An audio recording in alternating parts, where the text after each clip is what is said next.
Lyca production Subaskaran தயாரிப்பில் அறிமுக இயக்குனர் AR ஜீவா இயக்கத்தில் அனுபமா பரமேஸ்வரன் நடிப்பில் லாக்டவுன் ஜனவரி 30 முதல் திரையரங்குகளில். தணிக்கை துறையில் பாரதிய ஜனதா கட்சி அரசியல் செய்ய வேண்டிய அவசியம் இல்லை என இந்து மக்கள் கட்சி தலைவர் அர்ஜுன் சம்பத் தெரிவித்துள்ளார். திருச்சியில் பேட்டியளித்த அவர் தாவைக்க தலைவர் விஜய் திமுகவின் பினாமி என்று விமர்சனம் செய்தார். இந்த 108 திவ்ய தேச பாரம்பரிய பாதுகாப்பு பேரவை அதனுடைய தலைவர் வைணவ அறிஞர் வைஷ்ணவ ஸ்ரீ கிருஷ்ணமாச்சாரி சுவாமிகள், அதே போல சுவாமி தயானந்த சரஸ்வதி, இவங்க மேலெல்லாம் வழக்கு போட்டு அதுல இந்து மக்கள் கட்சிக்காரங்களை எல்லாம் பிடிச்சி தேசிய பாதுகாப்பு சட்டத்தில் சிறையில் அடைச்சு 20 ஆண்டு காலமாக அலைக்கழித்து இப்பொழுது இன்றைய தினம் நம்முடைய திருச்சி மாவட்ட நடுவர் நீதிமன்றம் தலைமை நீதிமன்றத்திலே தீர்ப்பு வழங்குவதாக இருந்தது.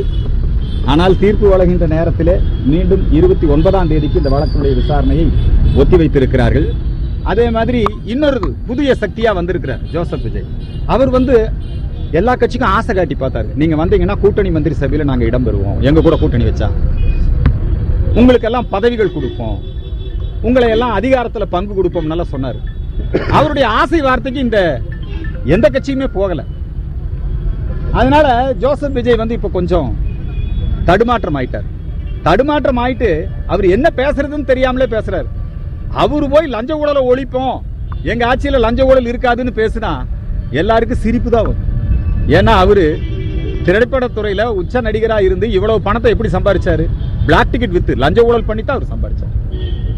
அவர் லஞ்ச ஊழல் இல்லாத ஆட்சியை கொடுப்பேன்னு சொல்றது மக்களை ஏமாற்றக்கூடிய ஒரு செயல். அதே மாதிரி இன்னொரு கூட்டணி இருக்கிறது, அது நாம் தமிழர். அவங்க யாரு கூட கூட்டணி சேர மாட்டாங்க. அவங்க வாக்குகளை அவர்கள் தக்க வைத்துக் கொள்வார்களா அல்லது ஜோசப் விஜய் அவங்க வாக்குகளை புடுங்கிடுவாரா?